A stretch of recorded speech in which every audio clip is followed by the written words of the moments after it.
क्या एक इंसान सिर्फ एक अनुभव के बाद पूरी तरह बदल सकता है? क्या कोई ऐसा भी हो सकता है जिसे बचपन में पढ़ाई से ज्यादा जंगलों में घूमना और बाइक चलाना पसंद हो और वही आगे चलकर दुनिया के सबसे चर्चित आध्यात्मिक गुरुओं में गिना जाने लगे?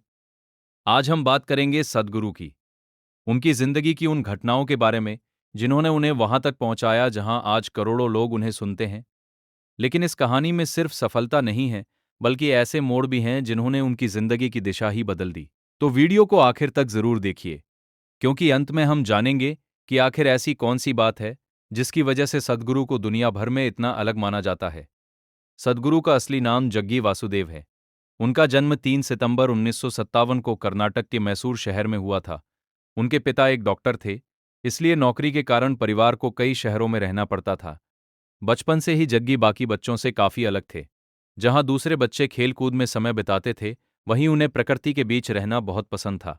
घंटों जंगलों में घूमना, पेड़ों पर चढ़ना और जानवरों को देखना उनकी आदत थी। उन्हें अकेले समय बिताना अच्छा लगता था और वे छोटी छोटी चीजों को बहुत ध्यान से देखते थे। एक और चीज थी जिससे उन्हें बेहद लगाव था, और वो थी मोटरसाइकिल। युवावस्था में उन्हें लंबी लंबी बाइक राइड करना बहुत पसंद था। उस समय शायद ही किसी ने सोचा होगा कि यही लड़का एक दिन पूरी दुनिया में आध्यात्मिक गुरु के रूप में पहचाना जाएगा। पढ़ाई पूरी करने के बाद उन्होंने कुछ छोटे मोटे बिजनेस शुरू किए। उनका काम अच्छा चल रहा था और जिंदगी बिल्कुल सामान्य थी। लेकिन साल 1982 में एक ऐसी घटना हुई जिसने उनकी पूरी जिंदगी बदल दी। एक दिन वे मैसूर की चामुंडी पहाड़ियों पर घूमने गए। वहां एक चट्टान पर बैठकर वे आसपास का नजारा देख रहे थे। उनके अनुसार अचानक उन्हें ऐसा अनुभव हुआ जिसे शब्दों में समझाना आसान नहीं है। उन्हें महसूस हुआ कि उनके और इस पूरी दुनिया के बीच कोई अलगाव नहीं बचा है। उन्हें लगा जैसे समय रुक गया हो। जब उन्होंने दोबारा आसपास देखा, तो उन्हें पता चला कि कुछ मिनट नहीं, बल्कि करीब 4.5 घंटे बीत चुके थे। सद्गुरु कहते हैं कि यही वो पल था जिसने उनकी सोच, उनका जीवन और उनका उद्देश्य पूरी तरह बदल दिया। उस घटना के बाद उन्होंने अपने बिजनेस से दूरी बनानी शुरू कर दी। वे अलग-अलग जगहों पर घूमने लगे, ध्यान करने लगे और लोगों के साथ अपने अनुभव साझा करने लगे। शुरुआत में उनके पास बहुत कम लोग आते थे। वे छोटे-छोटे समूहों में योग और ध्यान सिखाते थे, लेकिन धीरे-धीरे लोगों को उनकी बातें समझ आने लगी। उन्हें लगा कि ये व्यक्ति कठिन बातों को भी बहुत आसान भाषा में समझा देता है। यही वजह थी कि उनके साथ जुड़ने वाले लोगों की संख्या लगातार बढ़ने लगी। साल 1992 में उन्होंने ईशा फाउंडेशन की स्थापना की। शुरुआत छोटी थी, लेकिन समय के साथ ये संस्था दुनिया के कई देशों तक पहुंच गई। आज ईशा फाउंडेशन योग, ध्यान, शिक्षा, पर्यावरण और ग्रामीण विकास जैसे कई क्षेत्रों में काम करती है। हजारों स्वयंसेवक इस संस्था से जुड़े हुए हैं और लाखों लोग इसके कार्यक्रमों में हिस्सा ले चुके हैं। इसके बाद सद्गुरु ने कई बड़े अभियानों की शुरुआत की। इनमें सबसे ज्यादा चर्चा सेव सॉइल अभियान की हुई। इस अभियान का उद्देश्य लोगों को मिट्टी के संरक्षण के प्रति जागरूक करना था।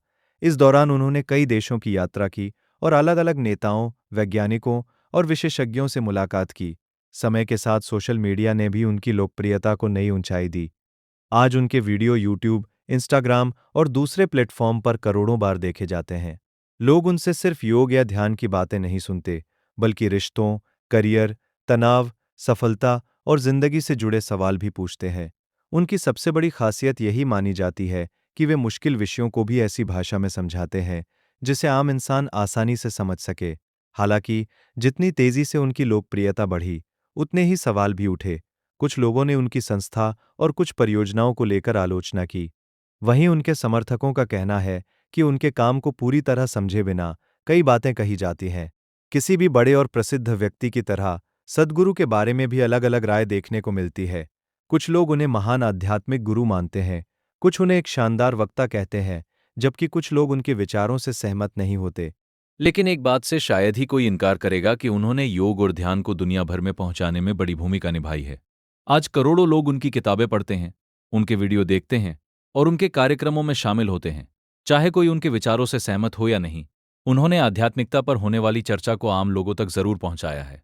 अब सवाल आपसे है, क्या सद्गुरु सिर्फ एक मोटिवेशनल स्पीकर हैं, या फिर वास्तव में ऐसे आध्यात्मिक गुरु जिन्होंने लाखों लोगों की सोच बदल दी? अपनी राय कमेंट में जरूर बताइए। अगर आपको ऐसी ही दिलचस्प और सच्ची कहानियां पसंद है, तो वीडियो को लाइक करें, चैनल को सब्सक्राइब करें और बेल आइकन जरूर दबाएं। मिलते हैं अगली वीडियो में एक और ऐसी कहानी के साथ जिसके पीछे की सच्चाई जानकर शायद आप भी हैरान रह जाएंगे।